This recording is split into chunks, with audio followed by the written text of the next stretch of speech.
तो आज सिर्फ हम आपको क्या सिंपल लैंग्वेज में बताते हैं कि इन सब में डिफरेंस क्या है, फोनोलॉजी, फोनेटिक्स, मॉर्फोलॉजी सभी में। सबसे शुरुआत करते हैं आपको फोनोलॉजी और फोनेटिक्स में। जैसा हमने आपको पहले बता दिया कि जो फोनोलॉजी शब्द उच्चारित करते, जो ध्वनि उत्पन्न करते हैं बच्चे, उसको फोनोलॉजी के अंतर्गत उसकी स्टडी करते हैं। और जिस ऑर्गन के द्वारा वो ध्वनि उत्पन्न हो रही है उसका अध्ययन फोनेटिक्स में करते हैं। इस तरह इसको कह सकते हैं कि फोनोलॉजी और फोनेटिक्स में डिफरेंस क्या है, ऐसे बोल सकते हैं कि phonetics deals with the study of the production of sounds and phonology deals with the study of the characteristics of sounds and their changes. यानी phonetics is the study of the production of sounds and phonology is the study of the characteristics of sounds. But simply आप इतना ही जानो कि phonetics क्या है और phonology क्या है। और जैसा आपको पहले भी बताया था कि linguistics is divided into four main parts: phonology, morphology, syntax and semantics. And phonetics comes under phonology as both are concerned with sound.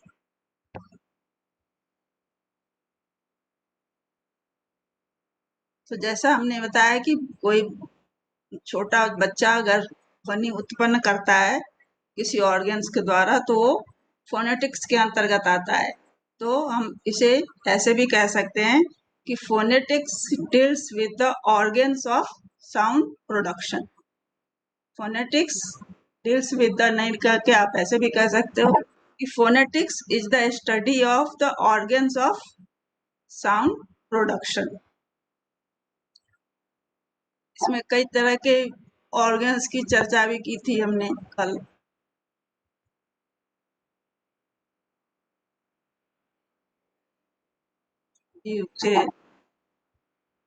उससे बताएंगे आपको।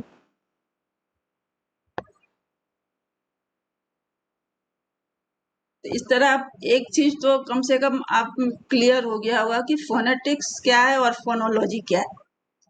Both are concerned with sound, but the difference is phonology is the study of the characteristics of sound and phonetics is the study of the organs of sound production. से simple सा आप difference याद रखो।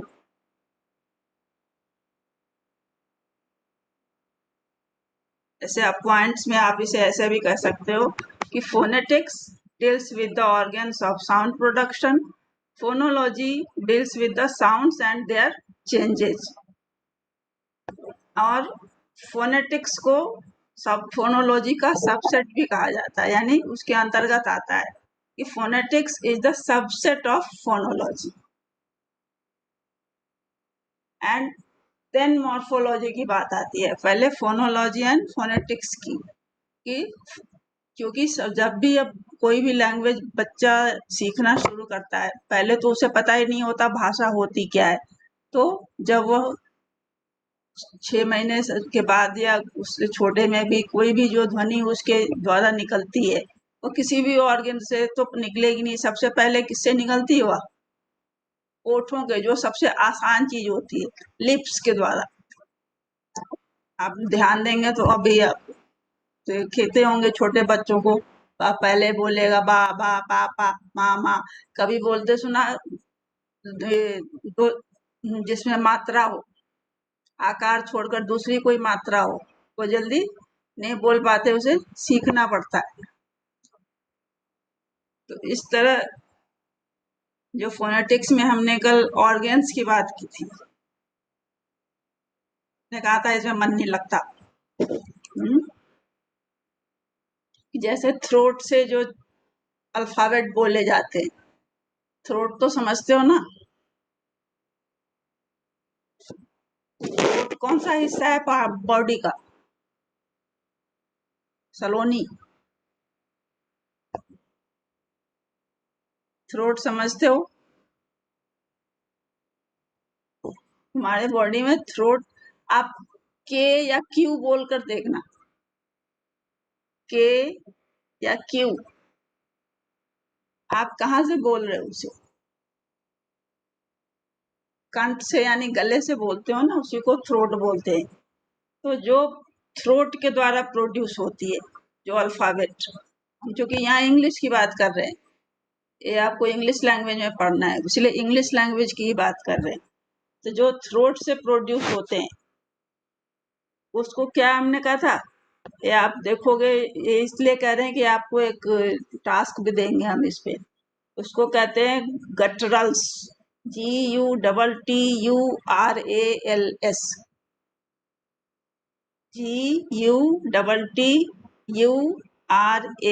GUTTURALS, gutturals, those alphabet which produced from the throat। Alphabet बोलो या sound बोलो, क्योंकि वो शब्द तो होते नहीं है, वो साउंड होते हैं। तो sound produced with the throat या with the help of throat is called gutturals. जैसे पैलेट बताया था हमने आपको कि रूफ ऑफ द माउथ, आपका जो मुंह खोलोगे तो जो ऊपर का हिस्सा है वो क्या है? Roof of the mouth. उसमें आगे का हिस्सा है वह हार्ड पैलेट है और पीछे का हिस्सा है वो सॉफ्ट पैलेट है।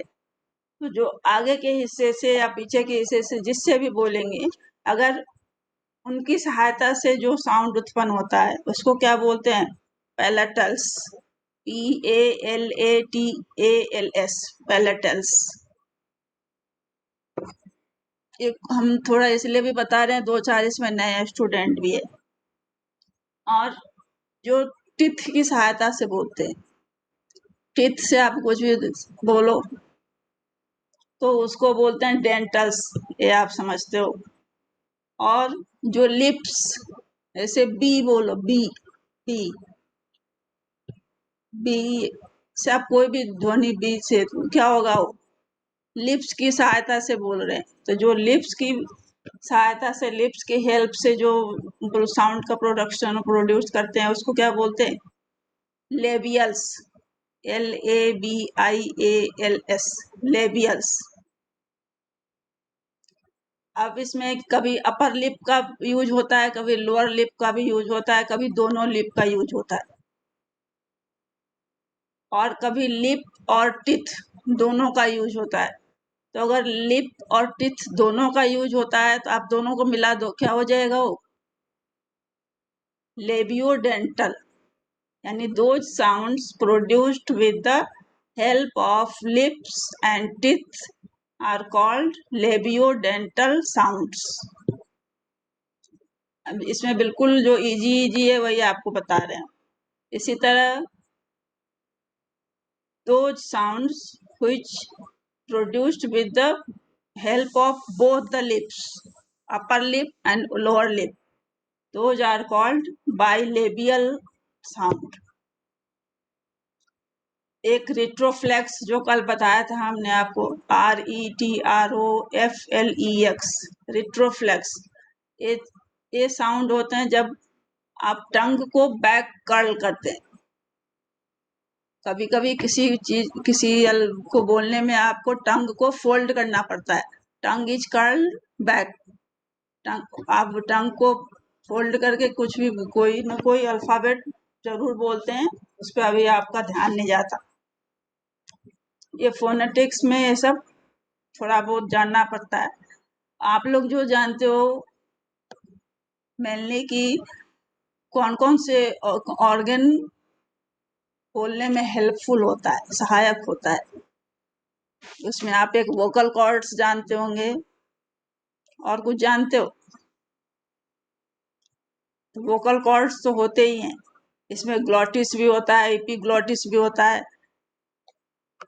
अब आप इसको एक टास्क आपको ये दे रहे हैं हम आपको कि इसका एक चार्ट बनाएंगे फोनेटिक्स में, और किस ऑर्गन, पहले ऑर्गन्स का डायग्राम बनाकर उसमें ऑर्गन्स को लेबलिंग करके, और ये जो हम आपको बता रहे हैं गटरल्स, लेबियल्स, बाइलेबियल्स, इससे कौन से कॉन्सोनेंट का उच्चारण होता है।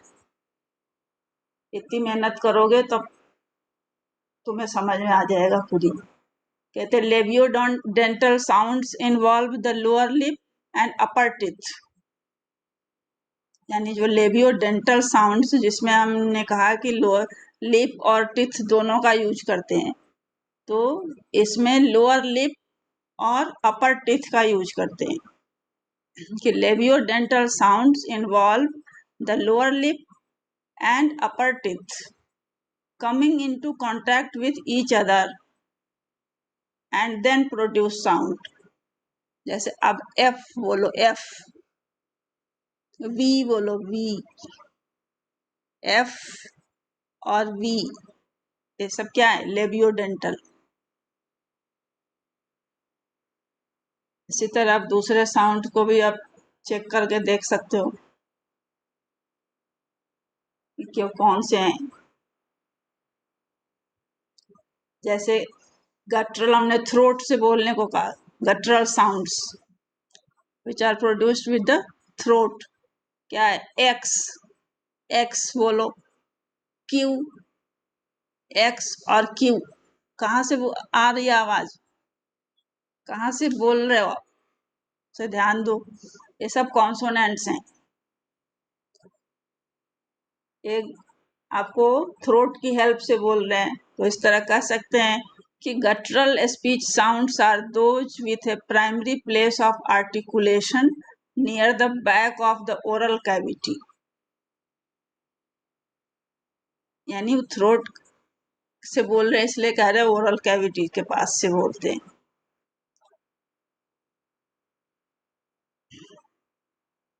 इसी तरह आप और भी ढूंढोगे सब मिलेगा, लेकिन ढूंढना चाहोगे तो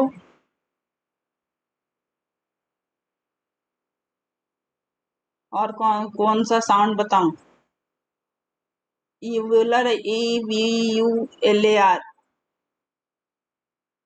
ये कौन से कॉन्सोनेंट्स होते हैं,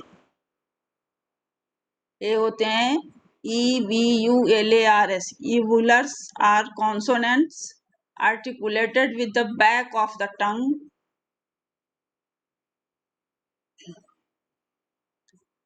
और इसमें बहुत सारे हैं, QAK, यानी 1 2 3, जैसे ऑक्टोपस बोलते हो तो उसमें ये सब यूज हो जाते हैं। ये काम तुम्हें दे रहे हैं, ठीक है, इसे कैसे चार्ट बनाओगे इसका, जितना तुम कर सकोगे, ठीक है। आप कंपोनेंट्स ऑफ लैंग्वेज का एक चार्ट बनाओगे और इसमें फोनोलॉजी एंड फोनेटिक्स में डिफरेंस, और फोनेटिक्स का एक अलग चार्ट बनाओगे जिसमें ऑर्गन्स के बारे में, और तुम जो बना सकते हो ऑर्गन्स के बारे में बना सकते हो, या फिर कौन से ऑर्गन से कौन से कॉन्सोनेंट के इसका कौन सा साउंड प्रोड्यूस होता है। ये लैंग्वेज में इम्पोर्टेंट है, या कहीं कोई एक्सपर्ट भी आता है तो ऐसे पूछता है।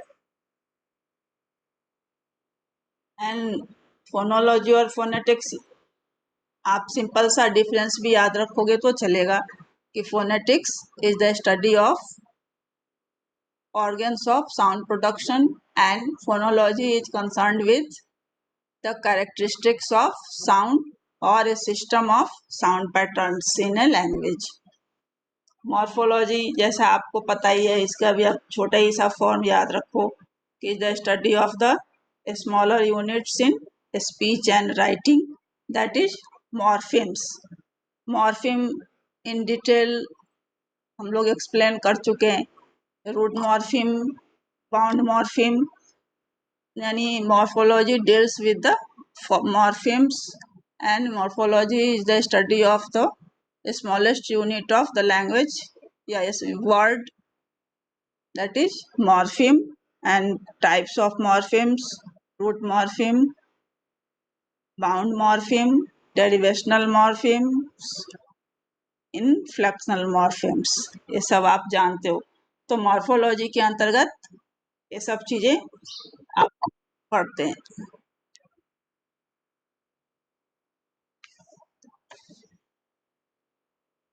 एक चीज और ध्यान रखना कि जैसे साउंड्स को PHONES फोन्स भी बोलते हैं, तो फोनोलॉजी की स्मॉलेस्ट यूनिट क्या है?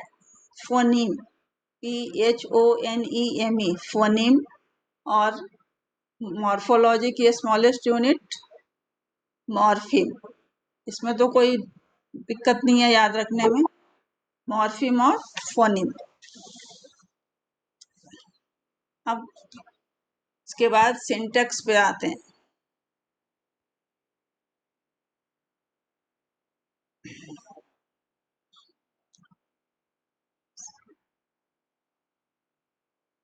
अब जैसे मॉर्फोलॉजी में हमने वर्ड स्ट्रक्चर की बात की कि वर्ड्स कैसे बनते हैं, उसका अध्ययन करते हैं।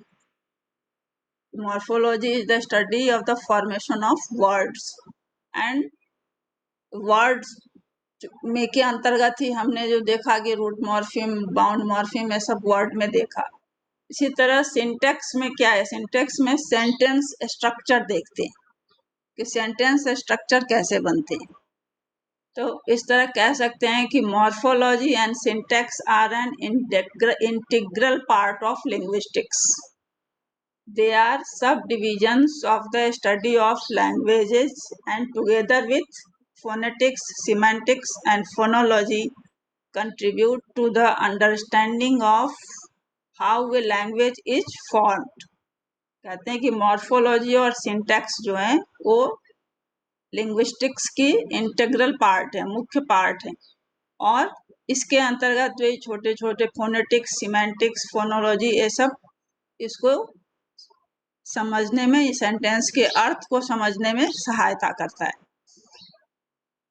जैसा हम लोगों ने पहले भी पढ़ा, morphology deals with the understanding of how words are formed. यही तो पढ़ते हैं मॉर्फोलॉजी में कि वर्ड्स कैसे बनते हैं। तो इसको हम कह सकते हैं कि morphology deals with the understanding of how words are formed, while syntax is concerned with the way sentences are developed. Syntax में देखते हैं कि सेंटेंस कैसे डेवलप किया जा सकता है, सेंटेंस कैसे बन सकता है। मॉर्फोलॉजी, अभी हम डिफरेंस भी आपको बताते चल रहे हैं कि morphology is the study of the structure of words, while syntax studies the structure of sentences. ये तो बहुत क्लियर है यहाँ पर कि morphology is the study of the structure of words and the syntax is the studies the structure of sentences. तो ये आपको पता है कि कई वर्ड्स मिलकर एक सेंटेंस बनाते हैं। तो मॉर्फोलॉजी में हम सिर्फ वर्ड फॉर्मेशन का अध्ययन करते हैं, जबकि सिंटैक्स में सेंटेंस स्ट्रक्चर का अध्ययन करते हैं। इन दोनों में यही अंतर है कि जब कई वर्ड्स मिलकर एक सेंटेंस बनाते हैं, वो कैसे बनते हैं, उसका जो अध्ययन है वह हम सिंटैक्स के अंतर्गत करते हैं, जबकि वर्ड्स फॉर्मेशन का अध्ययन मॉर्फोलॉजी के अंतर्गत करते हैं।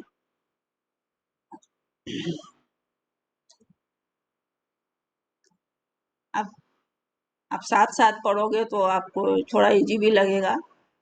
यही मॉर्फोलॉजी में वर्ड स्ट्रक्चर पढ़ते हैं कैसे, उसमें मॉर्फिम्स को साथ रखकर कि रूट मॉर्फिम का अपना अर्थ होता है, बाउंड मॉर्फिम का कोई अर्थ नहीं होता है। ये सब तो बताया हुआ है हमने आपको कि कौन सा रूट मॉर्फिम है, कौन सा बाउंड मॉर्फिम है, कितने टाइप के इनफ्लेक्शनल मॉर्फिम होते हैं। याद है, सब भूल जाते हो पता नहीं। और सिंटैक्स में फिर क्या है? Syntax looks at sentences and how words perform in a sentence. कैसे एक जो वर्ड्स हैं वह सेंटेंस में कैसे अपनी भूमिका निभा रहे, या क्या है, सिंटैक्स में सिर्फ वर्ड्स नहीं होते, उसका एक रूल्स होता है और उसका प्रोसेस होता है कि कैसे सेंटेंस सही बनेगा। यानी syntax looks at the rules yes and process of building a sentence. यानी सिंटैक्स डिपेंड्स या based at the rules and process of building a sentence, and it looks at the word order and structure of a sentence.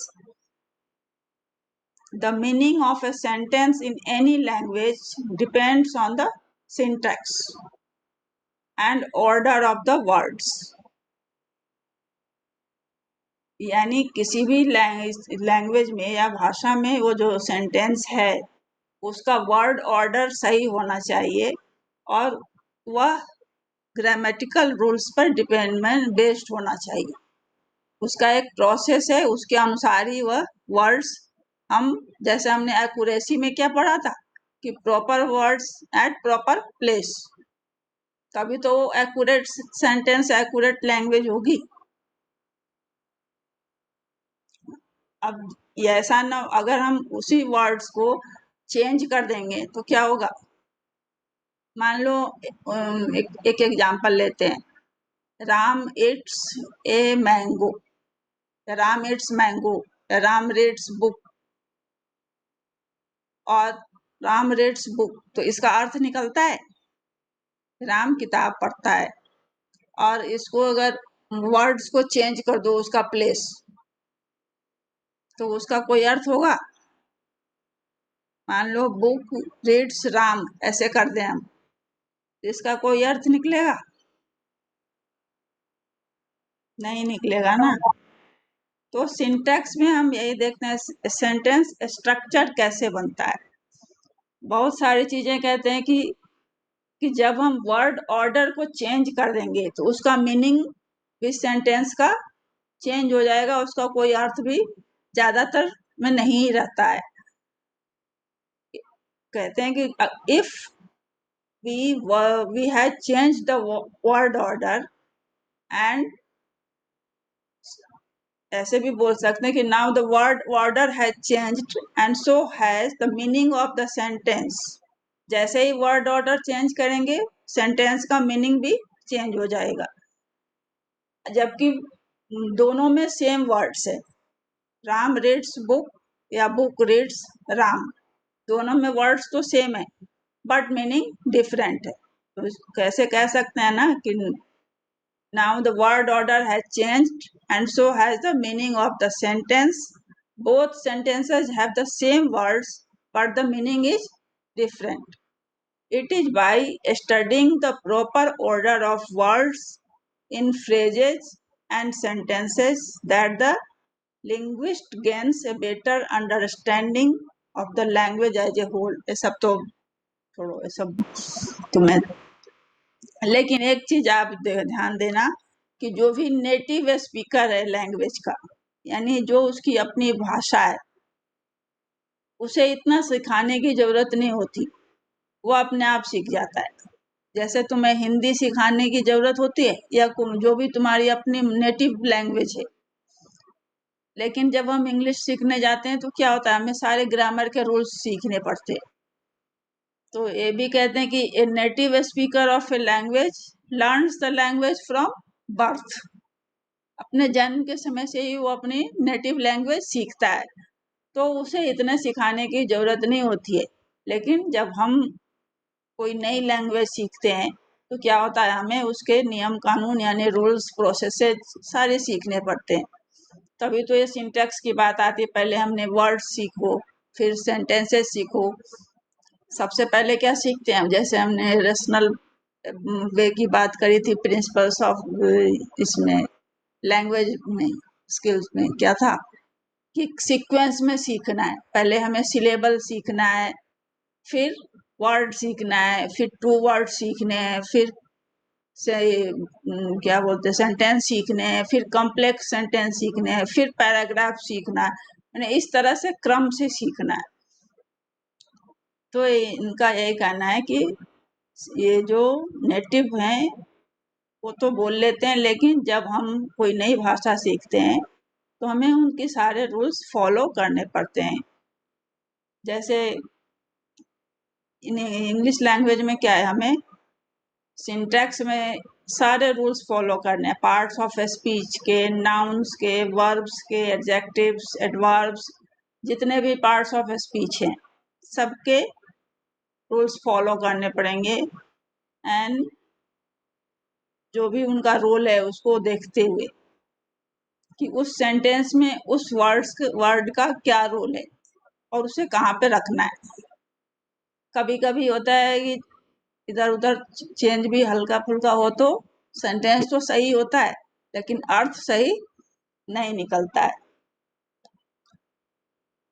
अब कहते हैं syntax एक Greek word है। ज्यादातर हमने देखा कि जो वर्ड आता है वो कहाँ, ग्रीक वर्ड ही है। SYNTAX सभी जानते होंगे। Syntax comes from Greek, means होता है to arrange together, to arrange together. Syntax comes from Greek meaning to arrange together. In studying the sentence construction, there are different complexities of words being used to create the sentences. अब इसमें हम देखते हैं कि simple sentence पहले देखो। Simple sentence कोई सा भी आप जिसमें सब्जेक्ट और वर्ब हो, ऐसा देखो। एक वर्ब हो सिर्फ, किसी भी टेंस में आप देखो, बोल सकते हो अगर बोलना चाहो तो। A simple sentence is made of a subject and a verb. जैसे आई लर्न, मैं सीखता हूँ, या आई लर्नड, मैंने सीखा। तो इसमें क्या है, एक सब्जेक्ट है, एक वर्ब है।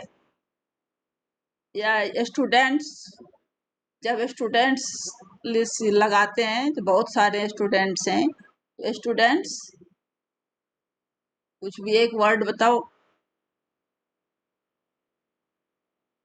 रीड, मान लो स्टूडेंट्स रीड, इसमें क्या है, स्टूडेंट में हमने एस लगाया इसलिए रीड में एस नहीं लगाया। स्टूडेंट्स रीड, छात्र पढ़ते हैं। इसमें भी क्या है, स्टूडेंट सब्जेक्ट हो गया और रीड वर्ब हो गया। तो this is a simple sentence. But compound sentence या कॉम्प्लेक्स कंपाउंड सेंटेंस में क्या होता है, इसमें सब्जेक्ट होगा, वर्ब भी होगा, ऑब्जेक्ट भी होगा, और इन तीनों के अलावा कंजंक्शन भी हो सकता है, सब्जेक्ट एंड वर्ब भी। कंपाउंड में मतलब दो सेंटेंसेस मिक्स जुड़े होते हैं कंजंक्शन के द्वारा। कंजंक्शन समझते हो ना, जो भी जैसे एंड है, जो जो दो, हाँ, जो दो सेंटेंस को ज्वाइन करे, कंबाइन करे, ऐसे भी बोल सकते हैं। तो और एक कॉम्प्लेक्स सेंटेंस भी होता है। कॉम्प्लेक्स सेंटेंस और कंपाउंड सेंटेंस में क्या डिफरेंस है? कंपाउंड सेंटेंस में दो सेंटेंसेस कंबाइन होते हैं कंजंक्शन के द्वारा, और कॉम्प्लेक्स सेंटेंस में एक डिपेंडेंट क्लॉज होता है। हम लोगों ने क्लॉज पढ़ा था ना कि एक इंडिपेंडेंट क्लॉज होता है, एक डिपेंडेंट क्लॉज होता है। इंडिपेंडेंट क्लॉज अकेले उसका अर्थ होता है, लेकिन डिपेंडेंट क्लॉज का कोई अपना अर्थ नहीं होता है। तो कॉम्प्लेक्स सेंटेंस है डिपेंडेंट क्लॉज, सब्जेक्ट, वर्ब और ऑब्जेक्ट सभी होते हैं। अब इसके एग्जाम्पल भी देख सकते हो, जैसे अभी से भी बना सकते हो कि मान लो कहते हैं, हम एक सेंटेंस बोलते हैं कि although they were tired after running the race, although they were tired after running the race, the boy and his sister decided to go to the park for their picnic lunch.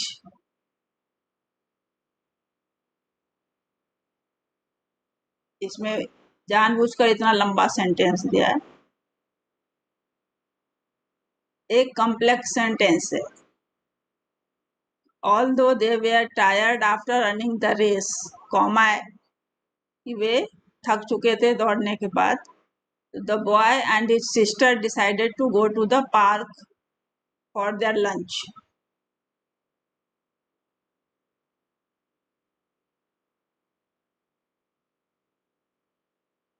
इस तरह इसे summarise करके आप कह सकते हो what is syntax.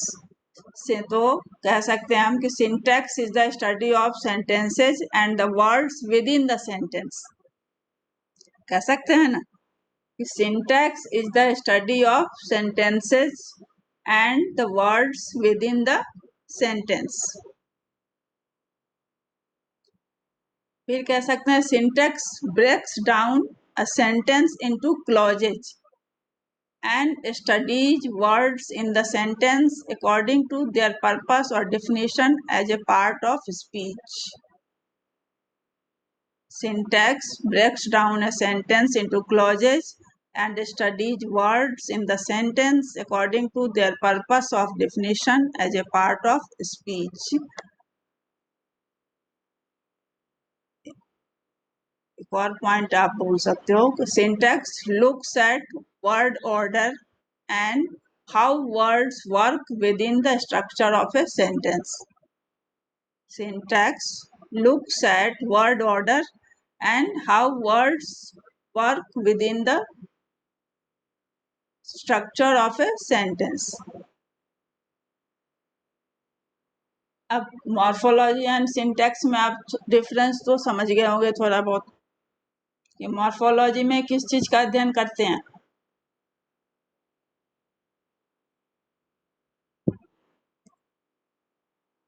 Structure of words. और syntax में स्ट्रक्चर ऑफ सेंटेंस। हाँ, आप बहुत इसको इजीली समझते हैं। तो मॉर्फोलॉजी में हमने इस वर्ड्स में देखा कि उसकी जो स्मॉलेस्ट यूनिट है वो क्या है, मॉर्फिम। मॉर्फिम्स है ना मॉर्फोलॉजी में। वर्ड वर्ड में कैसे बनाते हैं, वही तो मॉर्फिम्स के द्वारा ही तो बनाते हैं उसमें कि उसमें या तो प्रीफिक्स बाद में या रूट मॉर्फिम जो है उसमें बाउंड मॉर्फिम का यूज करते हैं और तब बनाते हैं। वो सब जो अध्ययन करते हैं वो मॉर्फोलॉजी के अंतर्गत। फिर आ जाओ, फिर सिंटैक्स में क्या करते हैं कि वर्ड्स कैसे इसमें रखे हैं, सीक्वेंस में है, ऑर्डर में है, रूल्स ग्रामेटिकल रूल्स पर बेस्ड है या नहीं, ये सब देखते हैं सिंटैक्स में। और ये तो हिंदी में भी है इंग्लिश में भी है, दोनों सिंटैक्स तो आपको हर जगह पढ़ सकते हो। सिंटैक्स को हम वाक्य रचना बोलते हैं हिंदी में।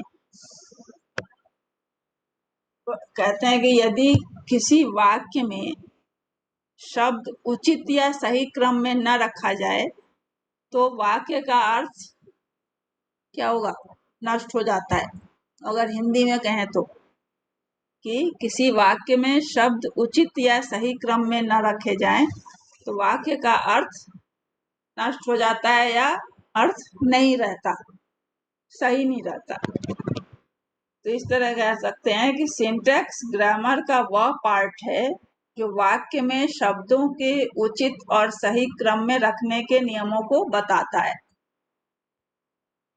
हिंदी में यही तो कह सकते हैं कि सिंटैक्स ग्रामर का वह पार्ट है जो सेंटेंस में वर्ड्स को प्रॉपर और सही राइट सीक्वेंस में रखने के रूल्स को बताता है। यानी इसे 3 भागों में बांट सकते हैं। पहला, ऑर्डर और position of words in a sentence. Order और position of words in a sentence. दूसरा, the power which one word has over another, यानी words like prepositions and transitive verbs. अब ये सारे फिर आ जाते हैं कि प्रीपोजिशन जानते हो कि नहीं, ट्रांजिशन वर्ब्स जानते हो, ट्रांजिटिव वर्ब्स उसके टाइप्स पढ़ने पड़ेंगे। तो आप इतना ही जानो, हाँ, कि सिंटैक्स व्याकरण का वह भाग है जो वाक्य में शब्दों को उचित और सही क्रम में रखने के नियमों को बतलाता है। अब इसके अंतर्गत सारे आ जाते हैं, नाउन, प्रोनाउन। जैसे आप कहते हो कि कुछ नाउन नाउन को एग्जाम्पल दे सकते हो कि उसका यूज करके सेंटेंसेस बना सकते हो। अगर कुछ मान लो अभी तुम्हें एक सेंटेंस देते हैं जिसे तुम्हें करेक्ट करना हो, he gave me many good advices, इसे करेक्ट कर सकते हो, एडवाइस आएगा, बिल्कुल ठीक। किसने बोला? सबने ध्यान से देखा ही नहीं।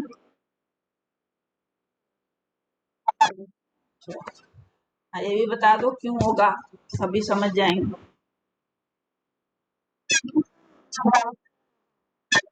हाँ, ठीक है। एक बहुत इजी बोलते हैं, तुम मत बोलना, ठीक। Waters are necessary for man.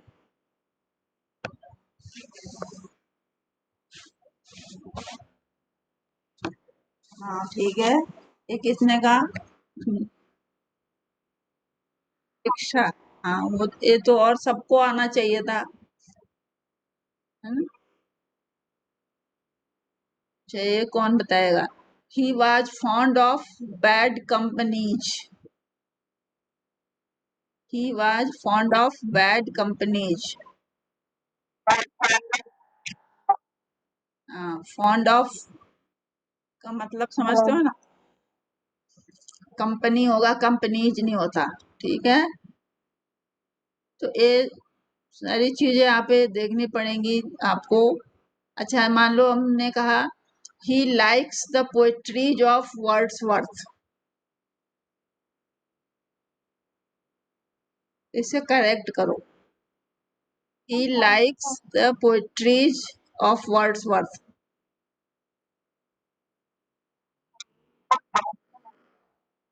नहीं, पोएम्स होगा, पोएम्स ऑफ वर्ड्सवर्थ होगा।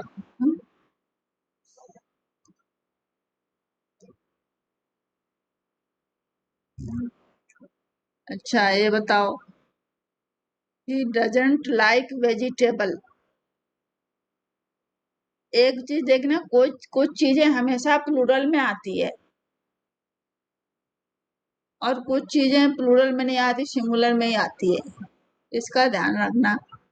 जैसे ये हमने कहा ना, वेजिटेबल, वेजिटेबल भी प्लूरल में आती है, तो ही डजंट लाइक वेजिटेबल ना होकर ही डजंट लाइक वेजिटेबल्स होता है। अब जैसे रिपेयर है, ये भी रिपेयर्स में आता है। सीजर है, सीजर्स होता है, सीजर होता ही नहीं है। जैसे तुमने एडवाइसेज का कहा, एडवाइसेज होता ही नहीं, एडवाइस ही होता। इसी तरह ब्रेड्स है, ब्रेड्स नहीं होता, he had many breads. Many bread, एक तो ब्रेड के साथ मैनी नहीं लगता, मच लगता है, ही हैड मच ब्रेड। तो ये बहुत सारे सेंटेंसेज आप पढ़ोगे कोई बुक लेकर तभी आएंगे।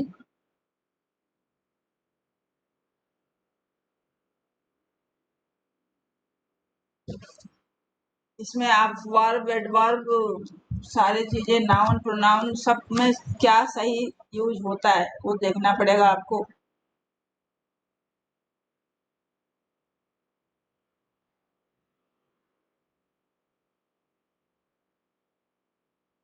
जैसे मैंने ड्रेस के अंतर्गत कुछ ऐसी चीज ऐसे बताओ जो हमेशा प्लूरल में आता है।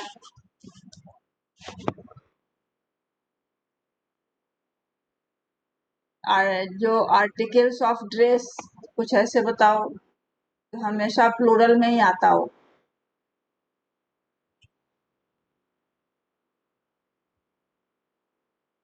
जो पहनने वाली चीजें, हाँ, सॉक्स, हाँ, सब सभी आते हैं, क्या आते हैं, क्योंकि वो सिंगुलर हो ही नहीं सकता, वो हमेशा उसी में आता है, तो वो आप वैसे भी सही कर लोगे। डिजीज में भी आते हैं कुछ ऐसे, एजेंट्स हो गए। हाँ, गेम्स में आते हैं, याद करोगे तो खुद ही याद आ जाएगा कौन से गेम में एस लगा होता है। क्रिकेट में तो लगाते नहीं है। हाँ, हाँ, बैडमिंटन में लगाते नहीं है, बिलियर्ड्स में लगाते हैं ना। बिलियर्ड कहाँ होता है, बिलियर्ड्स होता है। कार्ड में लगाते, कार्ड्स होते हैं।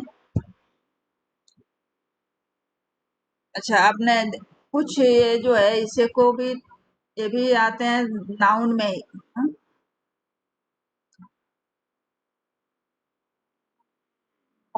हाँ, कहाँ पे क्या यूज करना है, यूटेंसिल भी बहुत सारे आते हैं, जैसे आपने कहा इंस्ट्रूमेंट्स भी आते हैं। अच्छा, जैसे इसमें भी आता है, जैसे अनफेयर मीन्स में, he passed the examination by unfair means, कभी भी मीन नहीं आता ना, प्लूरल ही आता है वहां भी।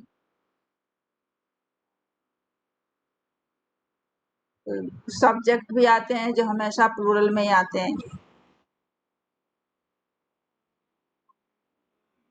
हाँ, ये सब तो नाउन में आ गए। और नाउन कितने प्रकार के होते हैं याद है?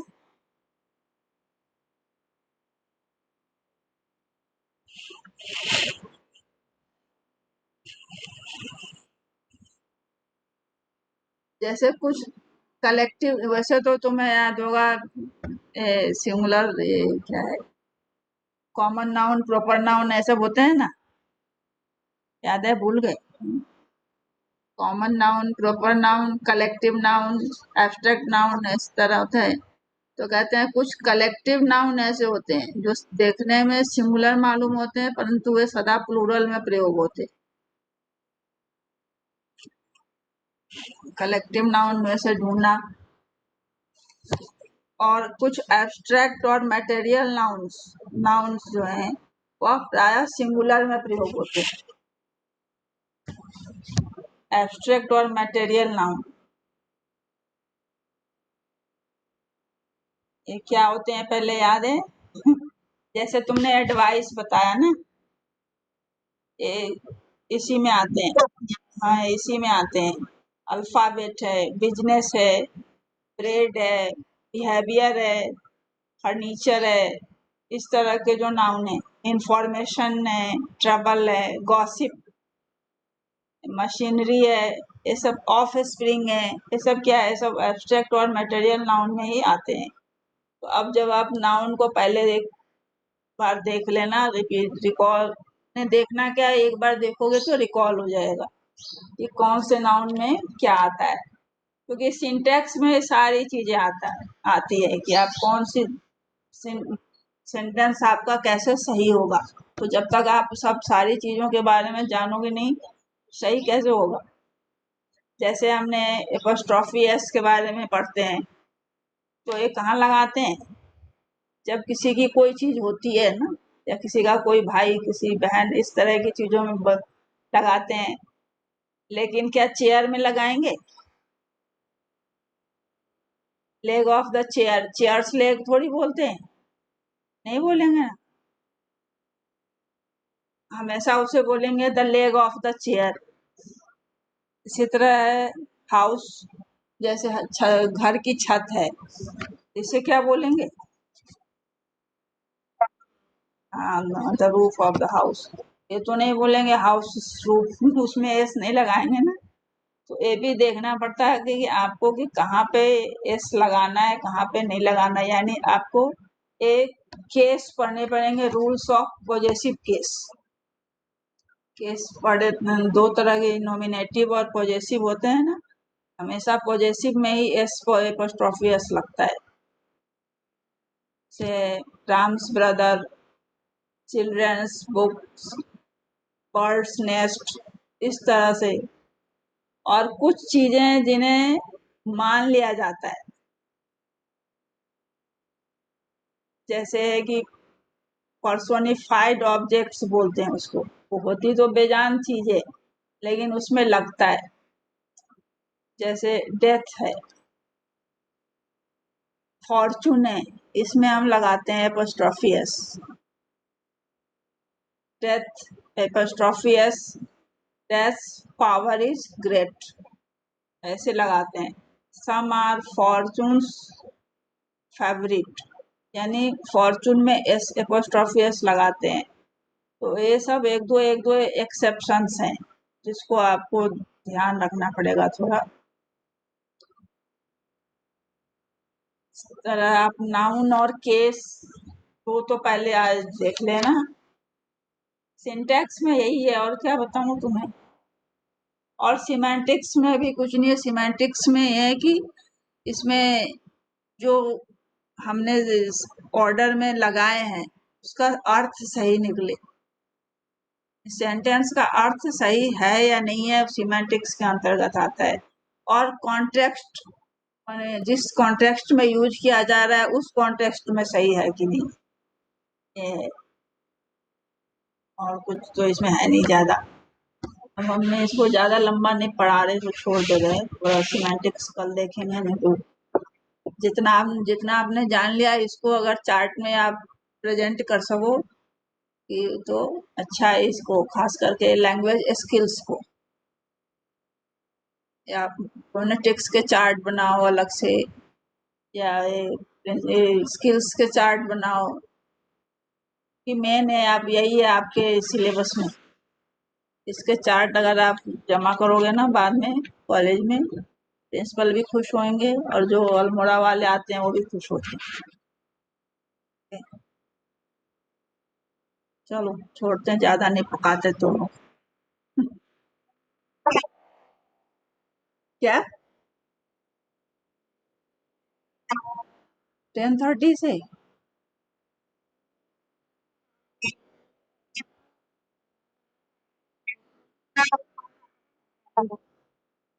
अच्छा, मुझे तो यही टाइम दिया हुआ है, पता नहीं क्यों। हाँ, 10:30 से कोई नहीं लेता? 30 से ललित सर? हम पूछेंगे उनसे। उन्हीं का तो मैंने, मेरा तो ऐसे ही चलता है क्लास, तो तुम्हें ऐसे ही सिखाने को बढ़ाते हैं। हमने सोचा था 4 दिन 5 दिन पढ़ाएंगे ज्यादा, फिर सैटरडे छोड़ दिया करेंगे। हाँ? ललित सर से बात करते हैं, उनका सिलेबस तो पूरा होना चाहिए ना।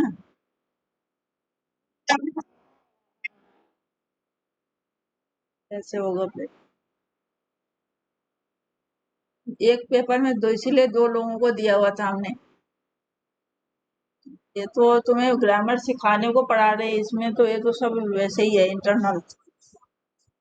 ये तो काम करा लेते तुमसे तब भी नंबर मिल जाते तुम्हें। देखते हैं, चलो हमें क्या है, यही। अब तो ग्रामर ही बच रहा है, आगे यूनिट में है क्या, अब हिंदी ग्रामर भी कुछ थोड़ा बताएंगे। पूछ लेते हैं उनसे क्यों नहीं पढ़ा रहे। वो तो मोबाइल पे कहीं भी पढ़ा ले सकते हैं, पता नहीं। तब बताएंगे तुम्हें कल, ठीक है। 10:30 से उन्हीं का टाइम दिया हुआ है, जैसे क्लास का टाइम टेबल है ना वैसे ही हमने इसका भी रखा हुआ था। और चूंकि मैम ने कहा कि मैं 4 बजे से लूंगी, और हिमावती मैम ने, तो वो 4 बजे से इसीलिए हमने रखा कि इसके बाद वो ले लेंगी 4 बजे से, बीच में तुम्हारा रेस्ट हो जाएगा। तो मैं 4 बजे से तो दे रही थी पहले ना, अब पता नहीं होगी, तो इसीलिए टाइम हमने कहा ठीक है हमें ये बीच वाला दे दो। देखते हैं, वो भी ले सकते हैं, हम नहीं लेंगे। मुझे लेना तो चाहिए। कभी बोलो फोन करके, सर कब क्लासेस कब लेंगे आप? क्या देख रहे होंगे, पता नहीं एग्जाम नहीं होगा तो